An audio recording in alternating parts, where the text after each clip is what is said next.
Hello everyone, आज का हमारा टॉपिक है अजाइगोस वेन। अजाइगोस वेन को समझने के लिए आपको इस डायग्राम को समझना पड़ेगा। ठीक है, तो अजाइगोस वेन क्या होती हैं? The term azygos means unpaired. ये एक अनपेड स्ट्रक्चर है। अनपेड कैसे होती है? अनपेड का मतलब होता है केवल सिंगल स्ट्रक्चर है, ये पेयर में नहीं होती है, केवल सिंगल स्ट्रक्चर है। वो इस डायग्राम से देखिएगा आप लोग कि ये हमारा सुपीरियर वेना केवा है और ये इन्फीरियर वेना केवा है। ये सुपीरियर वेना केवा एसबीसी और ये आईबीसी इन्फीरियर वेना केवा। सुपीरियर वेना केवा को इन्फीरियर वेना केवा से जोड़ने वाले स्ट्रक्चर को ही हम अजाइगोस वेन बोलते हैं। अजाइगोस वेन का फॉर्मेशन हमेशा इन्फीरियर वेना केवा से सुपीरियर वेना केवा की तरफ होता है। इन्फीरियर वेना केवा से एक स्ट्रक्चर, एक वेन जुड़ी होती है जिसको बोलते हैं लंबर अजाइगोस वेन। दूसरी वेन होती है जिसको बोलते हैं राइट असेंडिंग लंबर वेन। तीसरी को बोलते हैं राइट सबकोस्टल वेन। ये तीनों जुड़ के हमारी अजाइगोस वेन का निर्माण करती हैं। देखिए, ये lumbar azygos vein, right ascending lumbar vein, right subcostal vein, ये फॉर्मेशन करती है हमारी अजाइगोस वेन का। और ये तो हो गया कि अजाइगोस वेन का फॉर्मेशन तीन वेन के जुड़ने से होता है और इन्फीरियर वेना केवा की तरफ से होता है और सुपीरियर वेना केवा की तरफ जाती है ये, और सुपीरियर वेना केवा से जुड़ जाती है। ठीक है, और हम ट्राइब्यूटरीज यानी इसकी ब्रांच की बात करें, ट्राइब्यूटरीज यानी ब्रांच। ठीक है, तो इसकी टोटल 4 ब्रांच होती हैं, कभी कभार 6 ब्रांच भी हो जाती हैं। ठीक है, 4 ब्रांच में ऊपर की तरफ एक आती है, इसको बोलते हैं राइट सुपीरियर इंटरकोस्टल वेन। और ये इंटरकोस्टल वेन होती है सारी की सारी। ये इंटरकोस्टल वेन है, एक है, ये 2 3 4 5 6 7 8 9 10 11, टोटल 11 इस तरफ इंटरकोस्टल वेन है। इसी प्रकार टोटल 11 इसी तरफ भी इंटरकोस्टल वेन होती है। ठीक है, और ये इंटरकोस्टल वेन है और ये intercostal when superior vena cava से जुड़ी होती है। इसी प्रकार इधर की तरफ first intercostal when superior vena cava से जुड़ी होती है। इधर की तरफ सेकंड थर्ड फोर ये अजाइगोस वेन से जुड़ी होती हैं और राइट सुपीरियर इंटरकोस्टल वेन कहते हैं इनको जॉइनिंग के बाद में। लेकिन इधर की तरफ जो लेफ्ट सुपीरियर इंटरकोस्टल वेन है वो हमारी सुपीरियर वेना केवा से जुड़ी होती है, अजाइगोस वेन से नहीं जुड़ी होती। इसलिए लेफ्ट सुपीरियर इंटरकोस्टल वेन को हम ट्राइब्यूटरीज में नहीं गिनेंगे। हमारे ट्राइब्यूटरीज, फर्स्ट ट्राइब्यूटरीज है राइट सुपीरियर इंटरकोस्टल वेन, जो कि 2 3 4 इंटरकोस्टल वेन के जॉइनिंग से बनती है। उसके बाद में आता है 5 to 11 इंटरकोस्टल वेन, जिनको हम पोस्टीरियर इंटरकोस्टल वेन बोलते हैं। इनको मतलब 5 to 11 टोटल 7 इंटरकोस्टल वेन है, इनको पोस्टीरियर इंटरकोस्टल वेन बोलते हैं, जो कि सेकेंडरी ट्राइब्यूटरीज बन जाती हैं। तो first tributaries right superior intercostal when, second tributaries posterior intercostal when, third tributaries ये है और फोर्थ ये है। थर्ड कौन सी है? इसको भी बोल सकते हो, कोई नंबरिंग फिक्स नहीं है कि थर्ड यही है। मतलब थर्ड में जैसे हेमी अजाइगोस वेन, जिसमें 9 to 11 टोटल 3 इंटरकोस्टल वेन है, 9 to 11 1 2 3 इंटरकोस्टल वेन है और इसको बोलते हैं हेमी अजाइगोस वेन। ठीक है, और फोर्थ है एस3 हेमी अजाइगोस वेन, जिसमें 5 to 8 टोटल 4 इंटरकोस्टल वेन होती है। एस3 hemiazygos vein, posterior intercostal vein और right superior intercostal vein, total 4 tributaries हैं। और ये हमारे अजाइगोस वेन जो सुपीरियर को इन्फीरियर वेना केवा से जोड़ती हैं। आपको पता है कि सुपीरियर वेना केवा से 2 ब्रांच निकलती है, जिनको बोलते हैं राइट ब्रैकियोसेफलिक वेन और लेफ्ट ब्रैकियोसेफलिक वेन। राइट ब्रैकियोसेफलिक वेन से निकलती हैं हमारी फर्स्ट इंटरकोस्टल वेन, और इसी प्रकार लेफ्ट ब्रैकियोसेफलिक वेन से भी फर्स्ट इंटरकोस्टल वेन निकलती है लेफ्ट की तरफ। लेकिन लेफ्ट से एक और ब्रांच निकलती है जिसको हम बोलते हैं लेफ्ट सुपीरियर इंटरकोस्टल वेन, जो 2 3 4 इंटरकोस्टल वेन के जॉइनिंग से बनती है। तो ये तो हमने समझा डायग्राम को, लेकिन आपको पता होना चाहिए कि हमारे हार्ट के अंदर 2 चैम्बर होते हैं, टोटल 4 चैम्बर होते हैं हार्ट के अंदर। ठीक है, जैसे ये मैं हार्ट को बनाता हूँ ऐसे रफली डायग्राम बनाते हैं यदि हम लोग, तो इधर ट्राइक स्पीड वाल्व होता है और इधर की तरफ बाइक स्पीड वाल्व होता है, और ये ऊपर की तरफ सुपीरियर वेना केवा है और ये नीचे की तरफ यहाँ से मान लेते हैं कि इन्फीरियर वेना केवा है। तो ये आपस में अंदर से जुड़े हुए नहीं होते ना, क्योंकि ये तो एक तरीके से ओपनिंग हो गई बाहर की तरफ, इधर नीचे की तरफ ओपनिंग, इधर ऊपर की तरफ ओपनिंग है। ये ऊपरी भाग से हेड वगैरह से इम्प्योर ब्लड को रिसीव करेगी, ये हमारे नीचे वाले पार्ट से इम्प्योर ब्लड को रिसीव करती हैं। ये आपस में जुड़ी हुई नहीं होती, लेकिन ये हार्ट के बाहर से एक स्ट्रक्चर से जुड़ी होती है, उसी को हम अजाइगोस वेन बोलते हैं। ये इस यहाँ पर एक स्ट्रक्चर होती है, उसको हम अजाइगोस वेन बोलते हैं। तो यही अजाइगोस वेन है जो सुपीरियर वेना केवा को इन्फीरियर वेना केवा से जोड़ने वाली स्ट्रक्चर है।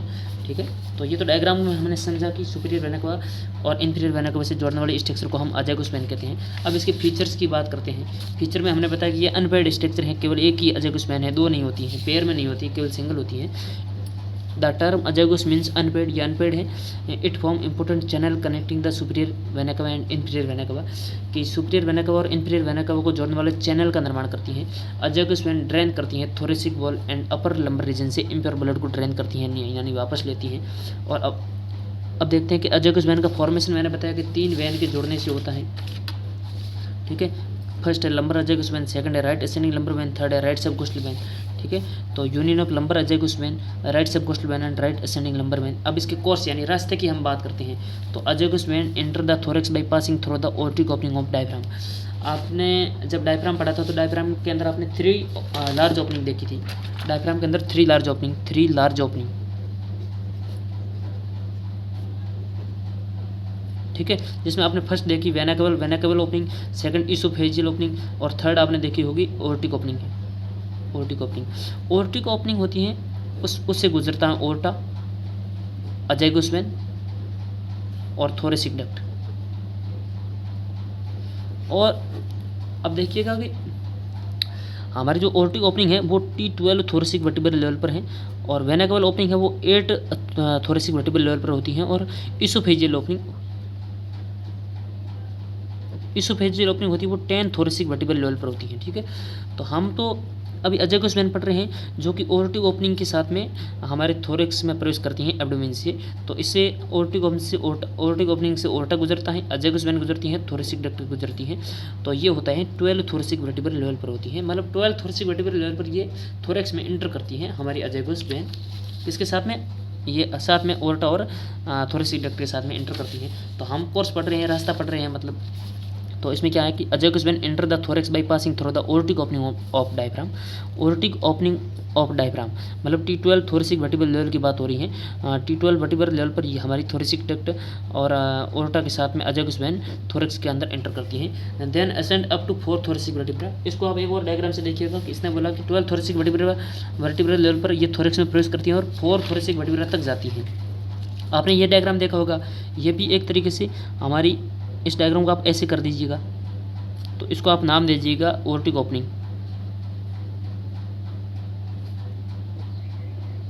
क्यों?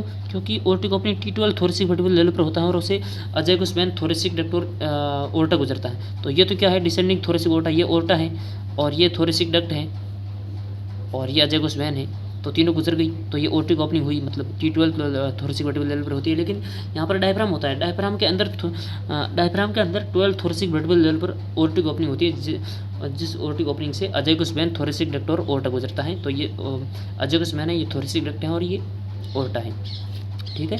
और इसने बोला कि then ascend up to 4 thoracic vertebra. 4 thoracic vertebra तक जाती हैं, ये ऊपर की तरफ, ये 4 है, 4 तक जाती हैं हमारी अजाइगस वेन एंड वहाँ पर ये आर्च बनाती हैं। 4 थोरेसिक वर्टिब्रा पहले की तरफ आर्च बनाती हैं, 2 आर्च टोटल बनाती हैं ये, जिसको हम क्या बोलते हैं, पहले आर्च को हम हेमी अजाइगस वेन बोलते हैं जो इसकी ट्राइब्यूटरीज हैं, और सेकंड को बोलते हैं SST हेमी अजाइगस वेन, ठीक है।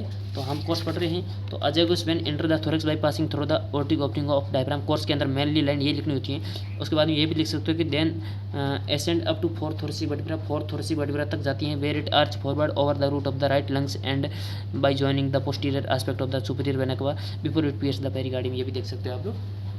तो वो याद रखना है कि 12 थोरेसिक वर्टिब्रल लेवल पर ये हमारे थोरेक्स में एंटर करती हैं और इसके साथ में जो स्ट्रक्चर पाई जाती हैं और वो थोरेक्स में प्रवेश करती हैं 12 थोरेसिक वर्टिब्रल लेवल पर, उसको बोलते हैं थोरेसिक डक्ट और ओर्टा। अब इसके रिलेशन की बात करते हैं। रिलेशन का मतलब हो कि एंटीरियर में कौन सी स्ट्रक्चर है, पोस्टीरियर में कौन सी है, राइट में कौन सी है, लेफ्ट में कौन सी है, उनको ही हम रिलेशन बोलते हैं।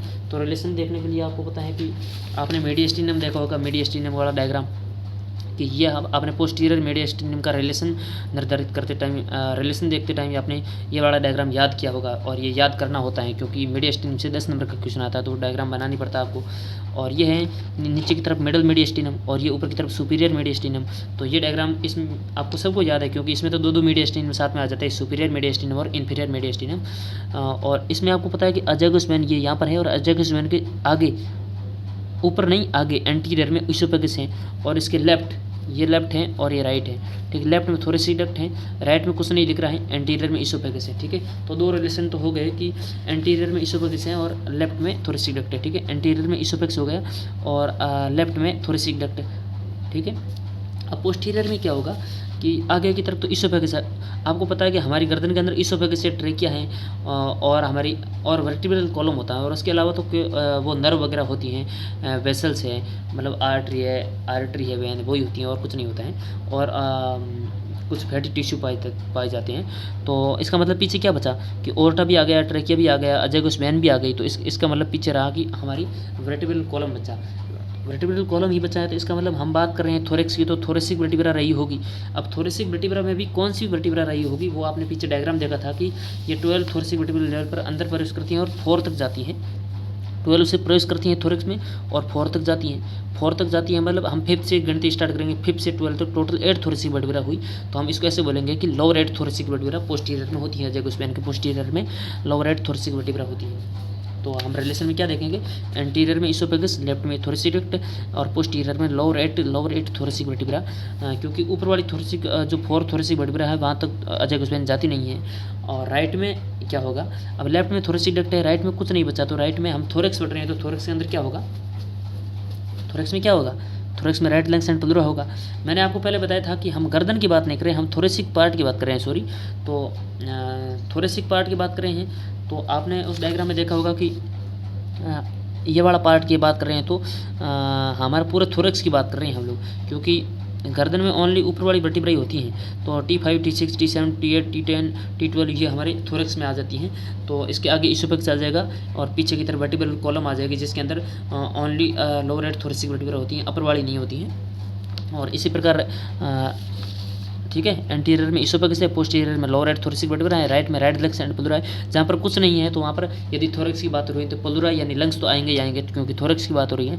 और लेफ्ट में थोरेसिक डक्ट आ गया, आपको पता ही है लेफ्ट में थोरेसिक डक्ट है, ये इधर की तरफ लेफ्ट में थोरेसिक डक्ट है, एंटीरियर में इसोफेगस आ गया और राइट में राइट लंग्स एंड प्लूरा हो गया, लेफ्ट में थोरेसिक डक्ट है ये, तो ये रिलेशन भी हो गया। अब ट्राइब्यूटरीज मैंने आपको 4 ट्राइब्यूटरीज गिनाई थी पहले, उसको दोबारा देख लेते हैं। ट्राइब्यूटरीज में इसने बोला राइट सुपीरियर इंटरकोस्टल वेन, तो राइट सुपीरियर इंटरकोस्टल वेन कौन सी है वो इस डायग्राम में दोबारा देखिएगा आप लोग,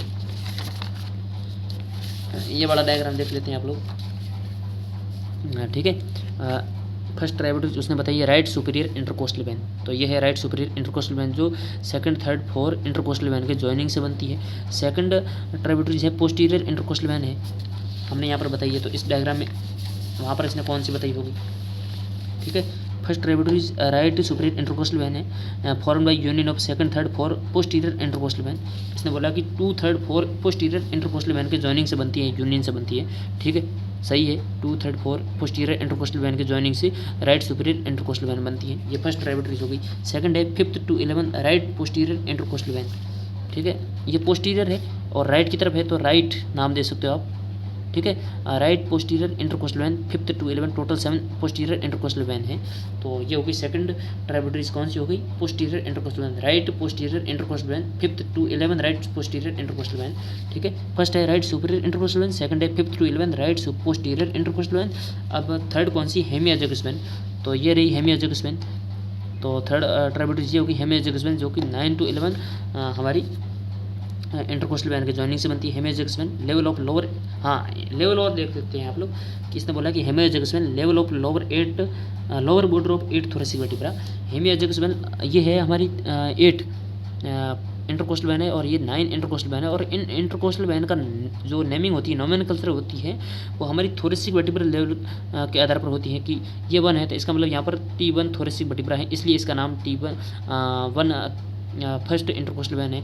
ये 6 है तो इसका मतलब यहाँ पर 6 थोरेसिक वर्टिब्रा रही होगी, इसलिए इसका नाम 6 इंटरकोस्टल वेन है। ये 11 है तो इसका मतलब यहाँ पर 11 थोरेसिक वर्टिब्रा रहा होगा, इसलिए इसका नाम 11 इंटरकोस्टल वेन है, ठीक है। तो इसने बोला कि हेमियोजगस वेन है वो T8 के लोअर बॉर्डर से नीचे की तरफ होती हैं, और इसी प्रकार एसेसरी हेमियोजगस वेन है वो T8 के ऊपर से होती है स्टार्ट, ठीक है, या T9 के ऊपर से बोल सकते हैं आप, ठीक है। तो hemiazygos vein level of lower border of 8 thoracic vertebra, इसी प्रकार एसएससी hemiazygos vein at the level of upper border of 8 thoracic vertebra, ये 8 के नीचे से होती है और ये 8 के ऊपर से होती है, वही आप उसको ऐसे बोल सकते हैं, ठीक है। तो हमारी 4 हमारे ट्राइब्यूटरीज हो गई, पहली है right superior intercostal when, second है पोस्टीरियर इंटरकोस्टल वेन या right posterior intercostal when, third है एसेसरी हेमियोजगस वेन, फोर्थ है हेमियोजगस वेन। तो टोटल 4 ट्राइब्यूटरीज हो गई। हमने ट्राइब्यूटरीज देख लिया, रिलेशन देख लिया, कोर्स देख लिया, फॉर्मेशन देख लिया, फीचर्स देख लिया, तो इसमें हमें इतना याद करना होता है, लेकिन आपको ये बड़ा डायग्राम बनाना ज़रूरी कंपलसरी है। और उसके अलावा ये डायग्राम है, ये आपने मीडिया स्टैंडर्ड में देखे होंगे, और यहाँ पर रिलेशन आपको देखने के लिए ये डायग्राम याद होना जरूरी है, क्योंकि आप वहाँ पर रिलेशन रट नहीं सकते कि अजैगस वेन के लेफ्ट में क्या है, इसके राइट में क्या है, राइट में कुछ नहीं है तो मतलब राइट लंग्स एंड प्लूरा होगा, क्योंकि हम थोरेक्स की बात कर रहे हैं, और एंटीरियर में इसोफेगस होता ही है, पोस्टीरियर में लोअर 8 थोरेसिक वर्टिब्रा होगी, क्योंकि अजैगस वेन केवल 4 थोरेसिक वर्टिब्रा तक ही जाती है, ठीक है। और ये वाला डायग्राम देख सकते हैं कि T12 से प्रवेश करती हैं और T4 तक जाती हैं, और ये ओर्टिक ओपनिंग क्या होती है, ओर्टिक ओपनिंग से कौन सी स्ट्रक्चर गुजरती है वो भी पूछ सकता है। ओर्टिक ओपनिंग से 3 लार्ज ओपनिंग मतलब हमारे इसोफेगस के अंदर टोटल 3 लार्ज ओपनिंग होती है। उसमें हमारे डायफ्राम में 3 लार्ज ओपनिंग होती है, जिसमें फर्स्ट होती है वेनाकल ओपनिंग, सेकंड होती है इसोफेजियल ओपनिंग, थर्ड होती है ओर्टिक ओपनिंग। और ओर्टिक ओपनिंग वेरी इंपॉर्टेंट है क्योंकि इसे 3 स्टेप्स गुजरती हैं और तीनों ही इंपॉर्टेंट होती है, जो अजैगस वेन, थोरेसिक डक्ट और ओर्टा है। ठीक है, तो थैंक यू फॉर वॉचिंग।